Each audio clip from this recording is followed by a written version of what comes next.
O áudio que vocês vão ouvir agora é parte do podcast Xadrez Herbal. Caso vocês queiram ouvir mais sobre esse assunto e outros temas de política internacional, é só ir em xadrezverbal.com.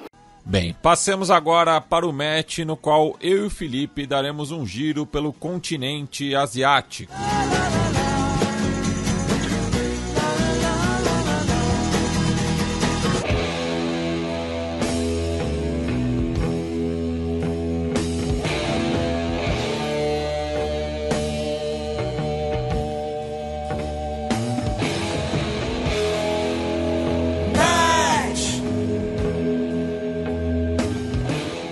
Ao menos 18 pessoas morrem e centenas ficam feridas em protestos em região autônoma do Uzbequistão. Os protestos começaram no final de semana. Muitos dos nossos ouvintes comentaram, né, durante o final de semana, marcaram a gente notícias, tal, pedindo para a gente comentar no próximo programa. Nós que temos por hábito, inclusive, né, comentar de assuntos da Ásia Central, assuntos do espaço pós-soviético também. Então, resumindo, né, o Uzbequistão, né, é uma das 5 repúblicas da Ásia Central e soviéticas. Né, um dos 5 estão. Lembrando que, né, o sufixo estão significa terra de em persa. Né? Então, Uzbequistão é terra dos uzbeques. A capital é Tashkent, que é uma cidade que muita gente já deve ter ouvido falar, né, é uma cidade importante na região. E o Uzbequistão, assim como basicamente todos os países ali dessa região, sofre de uma questão que a gente já comentou aqui algumas vezes, que é o Uzbequistão, assim como vários dos países da região, a gente já comentou, é um país que sofre com uma baixa densidade populacional. Né? Principalmente então, por conta do processo de desertificação da região, né, ocasionando esse vazio demográfico. Então, nós estamos falando aqui de um país em que nós temos mais ou menos, né, 500 mil de quilômetros quadrados e 35 milhões de pessoas. Isso dá uma densidade populacional de 74 pessoas por quilômetro quadrado, mais ou menos, o que coloca ali o Uzbequistão na casa dos 130, 120 países né, por densidade demográfica. Então, o que isso tem a ver? Isso gera, né, isso faz com que o país, esses países da Ásia Central, mas também é o caso do Uzbequistão, você tenha ali uma capital, um centro, né, de poder, um centro de autoridade. Então, Tashkent é de longe, tá, a cidade mais populosa do Uzbequistão. Assim, novamente, de longe, tá? Quase 10% da população do país mora na capital, um pouco menos, uns 8%. E aí você vai ter, né, outros centros regionais pontuais, mas normalmente, às vezes, distantes ou sem o mesmo tipo de influência, sem o mesmo tipo de autoridade. Sem o mesmo tipo, não é nem autoridade, né, mas sem o mesmo tipo de poder político, de poder econômico. Junto com isso, tá?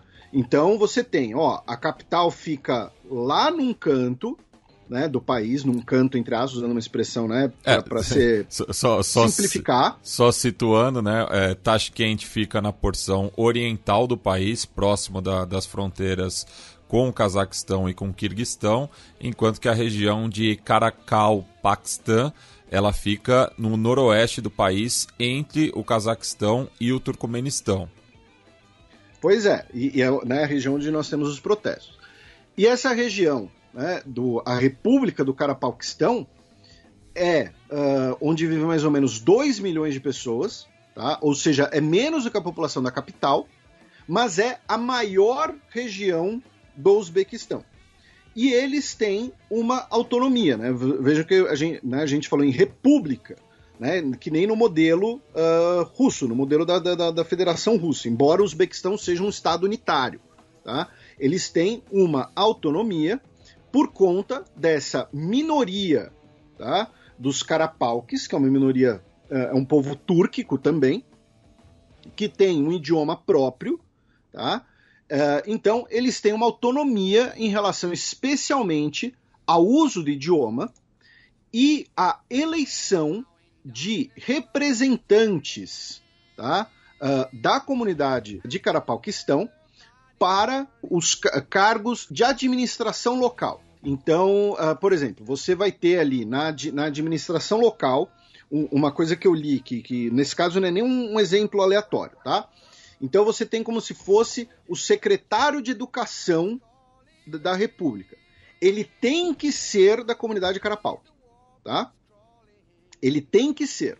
Ele não pode ser um uzbeque, ele não pode ser, sei lá, eu me naturalizo no Uzbequistão, sei lá, não posso, tá? Tem que ser uma pessoa dessa comunidade que tem autonomia. Também tem a questão, e aí você falou da questão da desertificação, meu caro Matias, que é a região de Carapauquistão é onde o Uzbequistão dava, né, a costa para o Mar de Aral, né, que era um grande lago, né, de água abastecido, né, por vários rios, e o Mar de Aral, muita gente deve conhecer isso, já deve ouvir falar, mas o Mar de Aral, que era esse grande lago, né, que ficava entre o Uzbequistão e Cazaquistão, e que ele faz parte, inclusive, da cultura do povo Karakalpak, tá? Que, repito, é um povo também túrquico. E o Mar de Aral, muita gente deve saber, né, que hoje ele está reduzido a menos de 10%, né, do tamanho que ele já teve. Ele foi dividido ali, ele acabou sendo dividido em vários pequenos lagos. Por quê? Porque os rios que abasteciam o Mar de Aral, que tem esse nome, mas é um lago, né, era um lago, foram desviados, né, nos projetos soviéticos da década de 50 e década de 60 para irrigação de terras, especialmente no Cazaquistão, especialmente para a produção de algodão, né? Então, os rios que abasteciam o lago foram desviados, o lago secou, nós tivemos a desertificação da região. Junto com esse processo de desertificação, nós tivemos uma redução na disponibilidade de água potável, tá? E impactos econômicos de médio e longo prazo, né? Porque o lago foi secando. Obviamente, ele não seca do dia para a noite, ele foi secando, então isso foi gerando problemas socioeconômicos na região também. Tá? Então, a gente, né, tentou localizar geograficamente o que acontece, né? Falamos da densidade populacional, né? Você descreveu, né, onde fica a capital Tashkent, fica de um lado do país e a região fica lá do outro lado do país. E é curioso notar também as fronteiras, né, entre a região do Karakalpaukistão com o Cazaquistão, que parece ter sido feita na régua, né? Porque é uma forma geométrica que não dá nem para descrever direito, assim, mas ao sul, com o Turcomenistão, parece, né, obedecer limites naturais, mas com o Cazaquistão é um traçado reto. E o que acontece? Uma outra coisa interessante da gente citar é que, durante o período de dissolução da União Soviética, a República Soviética Autônoma do Karakalpaukistão, que era, né, era uma subdivisão da União Soviética, né? Só contextualizando para os nossos ouvintes, né, a União Soviética ela tinha 15 repúblicas, né? E abaixo delas você tinha as repúblicas autônomas, né, que eram outras subdivisões que não tinham a mesma representatividade, mas era o caso, por exemplo, do Daguestão, era o caso da Chechênia, era o caso da Ossétia do Norte, era o caso da região dos Tuvanos, que hoje é parte da Rússia, a Crimeia era um caso desses, e a região chegou a propor um referendo em 92, né, para uma eventual independência, tá? Porém, via um acordo, eles se tornaram parte da República do Uzbequistão com autonomia. E na própria Constituição vigente do Uzbequistão está previsto também a invocação de um referendo para a sucessão dessa região. Que, né, varreram para debaixo do tapete, fingiram que não acontece. né? Muito bem lembrado. E claro, assim, para os nossos ouvintes, nossa, Felipe, vocês aprenderam isso na faculdade? Não, a gente leu e estudou para fazer o programa, tá? Porque assim, até pouco tempo atrás, até 6 dias atrás, né, os meus conhecimentos de Uzbequistão eram muito mais políticos, históricos, do que essa dinâmica socioeconômica que a gente está falando agora. Tá? Então, vamos, né, tentar colocar um laço nisso tudo para a gente desenhar o cenário da crise.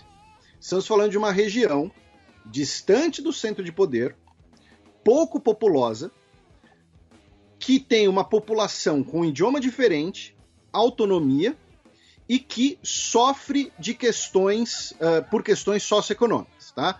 Então, por exemplo, desemprego no leste do país é maior do que na média nacional. Tá? Investimentos do governo central também são menores.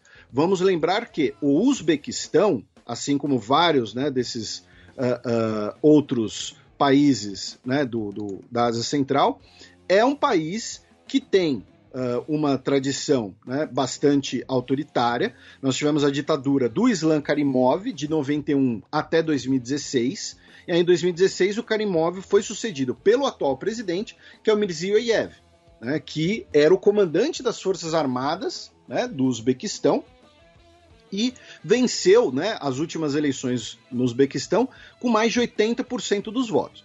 Então, quando a gente fala falta de investimentos, tal, é também por essa questão de falta de influência política, falta de poder político, em um Estado que é muito centralizado, que nasceu como uma ditadura e, de certo modo, ainda é um Estado autoritário, e que depende, basicamente, né, das suas exportações energéticas, algodão e ouro. Né? O Uzbequistão também tem uma produção de ouro bastante razoável, e também essa produção agrícola, especialmente de algodão que a gente mencionou, que está relacionada ao desvio dos rios do Mar de Aral. Tá? Então, a região oeste do Uzbequistão é uma região mais pobre do que o restante do país, é uma região mais afetada por questões socioeconômicas, como desemprego. Então, um desequilíbrio nacional, desequilíbrio socioeconômico, tem autonomia por ser ter uma comunidade própria, né? E não tem uma grande influência política. O atual presidente, o Mirziyoyev, no final do mês passado, ele, emulando o que estava ocorrendo no Cazaquistão e talvez tentando antecipar o que ocorreu no Cazaquistão no início do ano, vamos lembrar, no Cazaquistão, que tem um cenário parecidíssimo com tudo isso que a gente descreveu, tá? A gente falou coisas muito parecidas na época, né? A diferença é que o Cazaquistão é um país muito mais pujante, porque tem muito mais reservas de gás natural, mas no Cazaquistão nós tivemos vários protestos contra o novo governo, que sucedeu o fundador autoritário do país, esses protestos motivados, inclusive, por um desequilíbrio regional num país com uma baixíssima densidade populacional, em que você tem um centro de poder distante de boa parte das comunidades. Aí, o governo foi lá e fez um referendo falando, olha, então vamos fazer reformas constitucionais. Essas reformas, né, vão, então, aumentar a representatividade, vai agradar a população, vai aumentar a democracia no nosso país. O Mirziyoyev olhou e falou, tá bom, então vamos propor aqui 170 mudanças na Constituição que serão votadas num referendo. A diferença é que, no caso do Uzbequistão, as propostas dele são de maior centralização de poder. Não são propostas de maior representatividade, como, né, potencialmente será, né, no caso do Cazaquistão. E dentre essas propostas, nós estamos falando de retirada do limite de mandatos do presidente, o mandato ser expandido de 5 para 7 anos, né, que nem no cálculo russo, né, e na última mudança, e a retirada do direito ao Karakalpaquistão de realizar o seu referendo, que você mencionou, e a retirada das palavras autonomia e soberano em relação à república. Aí, pessoas, né, foram protestar na capital da região, que eu vou falar o nome da capital para delírio da quinta série, tá? Mas eu peço moderação, inclusive, né? O nome da capital é Nukus. No plural. É, N-U-K-U-S. De todo tá? mundo. E aí, cerca de 10 a 15 mil pessoas foram participar da manifestação contra essas propostas. 10 a 15 mil pessoas vai parecer pouco, mas, por exemplo, a gente está falando que isso é mais ou menos na casa de 5% da população da cidade. Tá? Se vocês olharem imagens, fotos, é uma cidadezinha assim, parece uma cidade bem... Eu vou usar um termo aqui que eu sei que não é um termo muito legal, tá? Mas uma cidade bem provinciana, assim, uma cidade uma cidade pequena, você não tem grandes obras, nada disso. E especialmente se você comparar com a capital, Tashkent. Então, torna esse contraste, né, ainda um pouco mais visível, né, de todas essas diferenças que a gente está falando. Aí tivemos essa manifestação, a Guarda Nacional Uzbek reprimiu a manifestação, e aí tivemos a primeira morte, tá? Logo no final de semana, no dia 2 de julho. No mesmo dia 2 de julho, o presidente Mirziyoyev afirmou que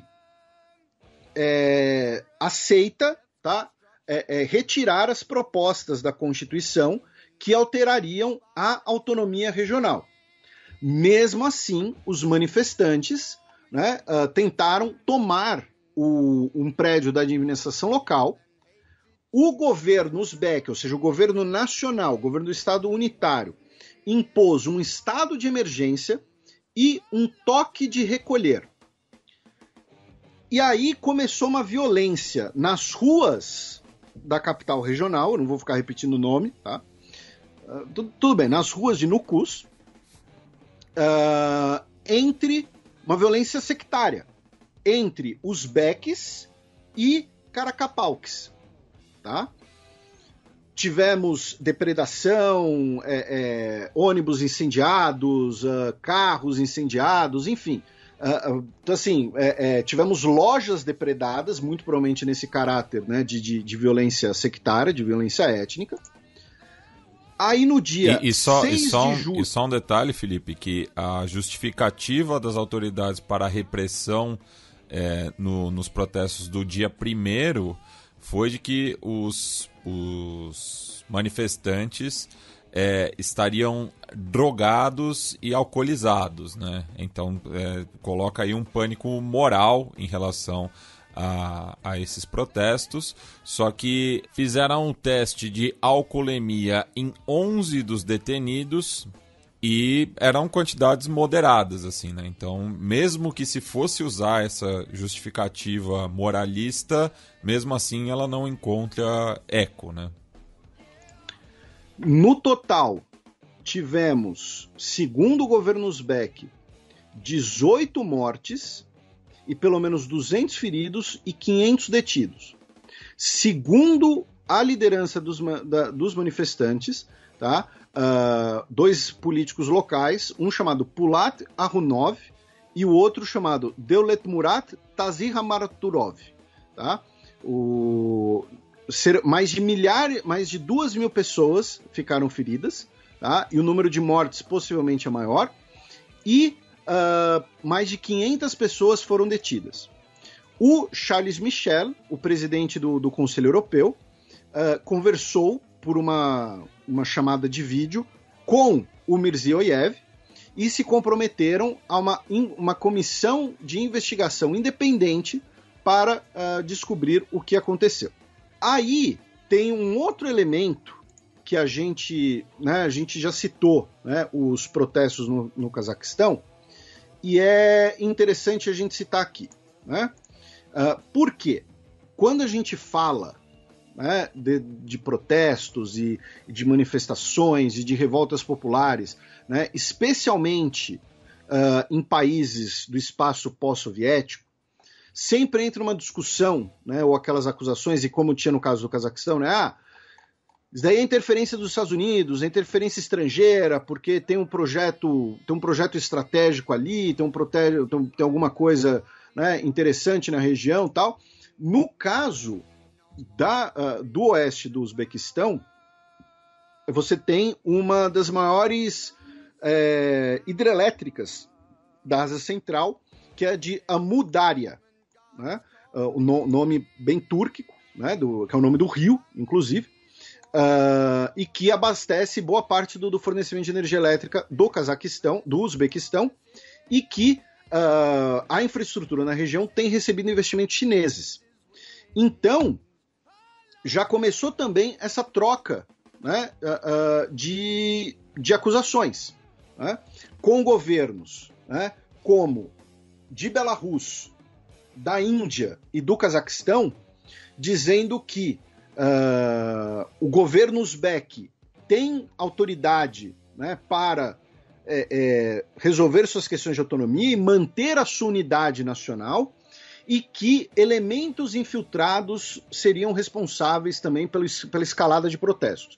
No caso, o governo de Belarus foi muito mais claro, falou que era coisa dos Estados Unidos, né, e de ocidentais infiltrados. A China disse que o governo uzbeque tem total autoridade, né, para manter a sua estabilidade nacional, e, por outro lado, né, autoridades dos Estados Unidos e da União Europeia focaram mais na questão de proteção dos direitos humanos e proteção dos direitos individuais. Então, assim, no caso do Uzbequistão, a gente não está falando de um país rico o suficiente para ser tão atrativo assim, nem de uma região rica o suficiente para ser tão atrativo assim. Ao mesmo tempo, como a gente falou na época do Cazaquistão, pode ter elementos estrangeiros, pode ter elementos, né, de interesse de outras potências em pelo menos atrapalhar, né, a vida da Rússia, da China, do governo uzbeque, que é aliado dessas duas potências, sem dúvida nenhuma. Mas, como você lembrou muito bem quando a gente falou do Cazaquistão, e a gente desenhou um cenário, né, do Uzbequistão que explica esses protestos, a gente falar, mas é uma operação estrangeira, uma intervenção estrangeira, alguma coisa assim, tira inclusive a agência dessas pessoas. Né? É como se, não, eles não podem reclamar de nada, porque senão é coisa dos Estados Unidos. Ué, as propostas eram muito claras em remover a autonomia regional. Se você remove, né, você começa removendo a autonomia regional, no dia seguinte você, por exemplo, pode proibir o idioma local. Aí no outro dia você pode, por exemplo, proibir o ensino, depois você proíbe que ele seja falado, e por aí vai. Então teremos interesses estrangeiros, teremos disputas entre as potências, como a gente sempre tem em qualquer lugar do mundo, a gente sempre fala isso, sem dúvida. Mas o cenário local e a agência dessas pessoas também não pode ser desconsiderada, também não pode ser desvalorizada. Tá? Ainda mais numa região que sofre muito com governos autócratas, né? Sim, governos autoritários, governos centralizadores. A gente está falando do segundo presidente da história do Uzbequistão e o cara quer tirar o limite de mandatos e quer aumentar o prazo do mandato. Né? Então, é interessante ter esse cenário mais complexo, né? Lembrar do Mar de Aral, você logo no início falou da desertificação, né? Então, tem vários elementos envolvidos aí interessantes, muito além de, tá tendo uma revolta lá no fim do mundo, né? Tipo, lá no Uzbequistão, nem sei onde fica isso, tal. Enfim, é um cenário que a gente vai ver em outros lugares também.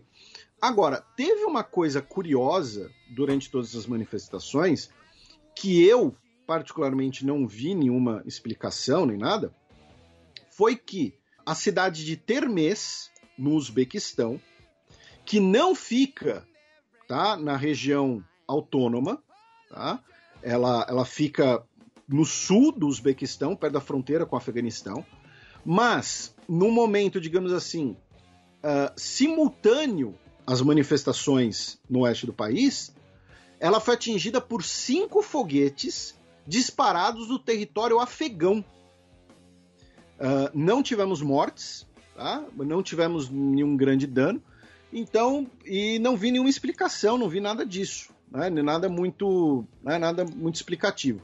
Então, fiquei curioso sobre isso. Se algum dos nossos ouvintes viu alguma coisa, souber de alguma coisa, por favor, nos mande, por exemplo, lá no Twitter, tá? Aí, meu caro Matias, a gente sai do Uzbequistão para fazer um breve giro pela Ásia, né? Dessa vez não é pelo Pacífico, a gente vai aqui apenas pela Ásia, né? Inclui partes do Pacífico, né? Mas não toda a bacia do Pacífico.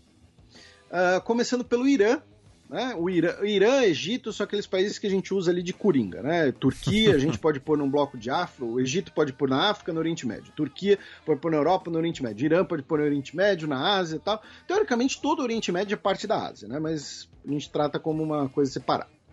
Mas um navio iraniano foi apreendido no Golfo de Omã por militares da Marinha Real Britânica, supostamente com um carregamento de mísseis indo para o Iêmen.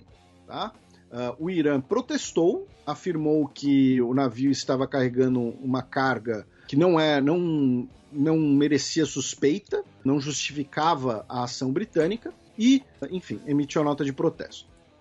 Aí a gente vai para o Afeganistão com uma notícia muito curiosa, que é o seguinte: o Talibã escavou um carro Toyota branco que foi, né, do Mullah Omar, que é o fundador do Talibã, né, depois que ele fugiu, né, quando teve a invasão dos Estados Unidos, tá? E esconderam o carro, cavaram um buraco gigante, cobriram o carro ali numa lona e esconderam o carro. E agora tiraram ele dessa localização secreta e ele será colocado num museu nacional em Cabul. Tá? Segundo o ministro do Interior, né, o homem que viajava nesse carro participou alguns dos mais incríveis eventos na história. Ele confiou apenas em Deus Todo-Poderoso, lutou uma luta desigual contra dezenas de invasores e o memorial a ele será mantido no Museu Nacional. Aí, assim, né, é muito curioso porque, assim, lembrando que o Talibã explodiu, né, aqueles 2 Budas milenares por serem figuras humanas, né? O Islã não admite representações humanas, né? Inclusive, por exemplo, né, uma coisa que a gente já citou aqui, mas só de curiosidade, o Hakim Olajuwon, ele não tem uma estátua, né, dele no ginásio do Houston Rockets, porque ele é muçulmano, então tem como se fosse uma escultura da camisa dele, né, a camisa 34 dele. Não tem uma estátua dele, propriamente dito. Mas você colocar um carro, né, em posição de destaque, representando o Mullah Omar, tudo bem. Né, então vai ter ali um display especial para o carro do Mullah Omar, que ficou aí 20 anos enterrado. Tá? Quem quiser ver, tem as imagens lá da escavação, eles resgatando lá o carro, o sedã branco do Mullah Omar. Do Afeganistão, vamos para a Índia. Primeiro, o governo indiano baniu o uso de 19 itens de plástico de uso único, incluindo aí canudos de plástico e talheres descartáveis. Tá? Então, itens de plástico de uso único foram banidos na Índia, tá? Por toda a Índia, tá? Foi o governo federal indiano que baniu, tá? Também na Índia, a Suprema Corte do país ordenou que a ex-porta-voz do BJP, né, o partido do Narendra Modi, o Partido Nacionalista Hindu, Anupur Sharma, peça desculpas por seus comentários sobre o profeta Maomé, ou profeta Mohammed, né, já que a sua língua colocou o país em chamas. Isso é um trecho da decisão da Suprema Corte indiana. Também na Índia, as autoridades indianas baniram que a escritora laureada com o prêmio Pulitzer, a Sana Irshad Mattu, possa comparecer a uma conferência em Paris, onde ela participaria ali do lançamento de um livro, da tradução de um dos seus livros e de uma exibição de fotografias. Ela que é de origem da Caxemira. Então vejam, não é que as autoridades francesas baniram alguém de entrar no seu país. Tá? Não, você está vindo da Índia, você não tem o visto necessário, você não é branca, né? Não, você não vai entrar aqui. Não, foram as autoridades indianas que deteram ela no aeroporto de Delhi, de Nova Delhi, tá? E não deixaram ela embarcar para a França. Né? Não faz muito sentido, a não ser que o sentido seja censura, né? Porque ela é uma ativista da Caxemira. Né? Então, o nome disso se chama censura. Também em relação à Índia, uma outra notícia agora, também, né, a gente tem falado nos últimos programas, essa escalada de tensões entre hindus e muçulmanos, que são também tensões históricas e que são tensões muito agravadas ou, digamos assim, muitas vezes materializadas em alguns políticos do BJP, que é o Partido Nacionalista Hindu, repito. O parlamentar, o Mukhtar Abbas Naqvi, que era o secretário do Narendra Modi para minorias, ele renunciou. Isso significa o quê? Que é a primeira vez na história que o governo indiano não tem nenhum parlamentar muçulmano. Aí você pode falar, mas pô, Felipe, é o partido, né? O partido dos hindus, não faz sentido ter muitos muçulmanos. A gente está falando, a gente já lembrou aqui várias vezes, estamos falando de 200 milhões de muçulmanos na Índia. Tá? E não tem nenhum parlamentar do partido que governa o país que não seja muçulmano pela primeira vez na história. 75 anos. 75 anos de história, né? Pensando pois que é. E o BJP já governou outras vezes. O Narendra Modi não é o primeiro premier do BJP. Né? Então, pela primeira vez na história, o governo indiano não terá nenhum parlamentar muçulmano. Da Índia, meu caro Matias, nós vamos para o Sri Lanka, né, onde a crise continua. O governo anunciou uma semana de feriado, tá, em que todas as escolas foram fechadas e basicamente apenas serviços de saúde, tá, vão funcionar. Tá? Essa semana que começou agora, na semana que está acabando amanhã, tá, para ser mais preciso. Por conta das manifestações contra o governo, 3 parlamentares da oposição foram presos, tá? Ou seja, não é nunca uma notícia muito, muito agradável sobre isso, né? Quando a gente fala esse tipo de coisa, você ter político da oposição sendo preso. O presidente do Sri Lanka, o Gotabaya Rajapaksa, teve uma conversa por vídeo com o Vladimir Putin, dizendo que uma conversa foi muito produtiva. E como foi essa conversa? Né? Eu vou fazer um reenacting para os nossos ouvintes. Putin, pelo amor de Deus, me manda petróleo, me manda combustível, eu te pago o que você quiser, mas eu só posso pagar, sei lá, ano que vem. Mas pago em rublos. Mas pago em rublos. E o Putin falou, tá bom, vou pensar no seu caso. Tá? Esse é o reenacting da conversa. E aí uma notícia triste, tá? Mas para a gente ter um pouco da ideia de como está a crise no Sri Lanka, a Marinha do Sri Lanka, tá? Numa patrulha, impediu que um navio pesqueiro que estava com 51 pessoas zarpasse. E aí o que tem a ver? Né? Esse navio, ele tinha capacidade, tá? Ele funciona, digamos assim, com 8 a 12 tripulantes. E tinha 51 pessoas no navio pesqueiro. Eles pretendiam ir para a Austrália, tá? Devido à crise. Eu fui conferir em linha reta do Sri Lanka para a Austrália. Primeiro, é uma linha reta que é mar aberto, é oceano aberto, Oceano Índico aberto. São mais de 5.000 quilômetros de distância. Tá? Isso é a distância de Montevidéu a Caracas. Tá? Passa o Brasil inteiro, Montevidéu a Caracas. Segundo, eu imagino que eles não tentariam viagem em linha reta. Então você passaria ali uma viagem costeira, passaria por Mianmar, Indonésia e tal, ou seja, uma viagem ainda maior.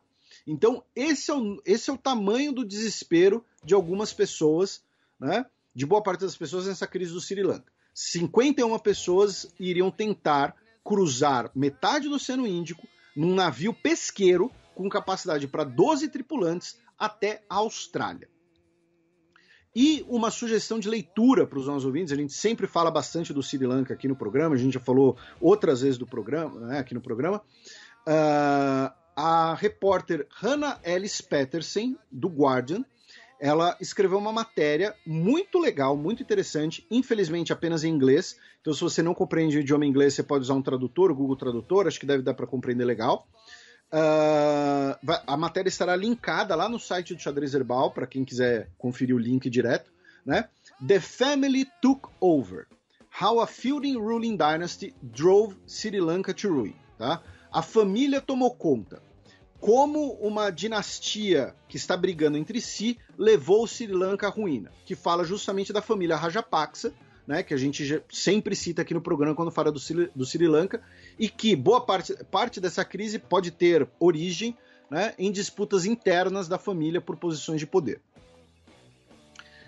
Do Sri Lanka, a gente passa por Mianmar, já que o ministro de Relações Exteriores da China, Wang Yi, realizou a primeira visita, né, a Mianmar depois do golpe militar. Lembrando que a China hoje é o principal parceiro da ditadura militar de Mianmar, e ele disse, inclusive, né, que o governo militar de Mianmar precisa realizar um diálogo com a oposição e alcançar a reconciliação política.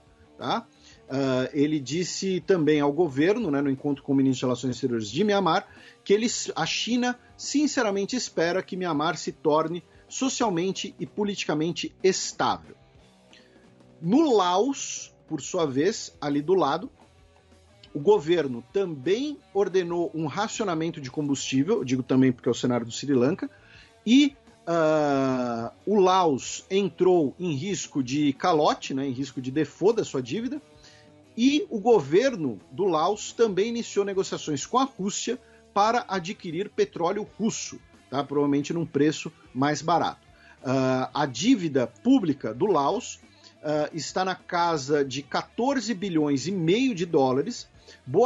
Metade dessa dívida, cerca de metade dessa dívida, é com a China para projetos de infraestrutura, inclusive uma linha de trem de alta velocidade. Né? Lembrando que o Laos é um país que sofre, né, um pouco economicamente pelo fato de não ter costa. Né? O Laos é um país incrustado, né? Ele não tem costa oceânica.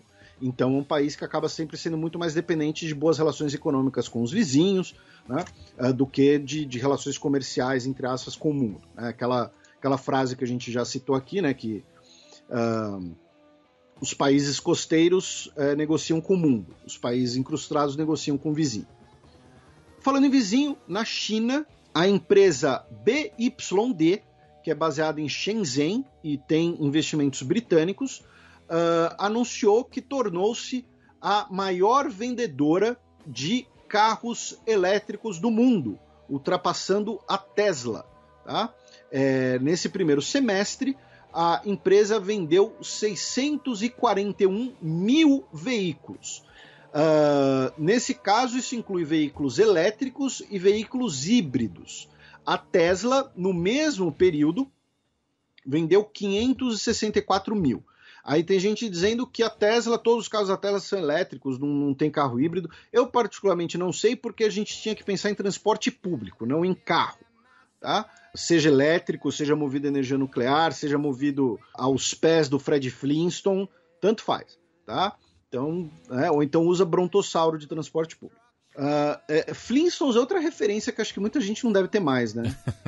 Também deve entregar a idade, eu acho. Aí da China, nós vamos para o Japão, falando das eleições. Tá? Nós já tivemos a confirmação, né, do óbito do Shinzo Abe, tivemos na manhã dessa sexta-feira, dia 8, e vai ser a última notícia do programa. tá? A gente vai falar mais especificamente. Mas assim, o assassinato do Abe Shinzo, né, o ex-premier japonês, foi no contexto da campanha para as eleições que nós teremos agora no dia 10. Ele estava fazendo campanha para aliados políticos, não era a campanha dele, tá? E agora no dia 10 nós vamos ter eleição de metade da Casa do Conselho, que é como se fosse o Senado japonês, né? É a Casa Alta, a Câmara Alta do Parlamento japonês. São 245 assentos, 124 estarão em jogo nessas eleições, na metade. Atualmente, o governo conta com 137 assentos, ou seja, mais da metade.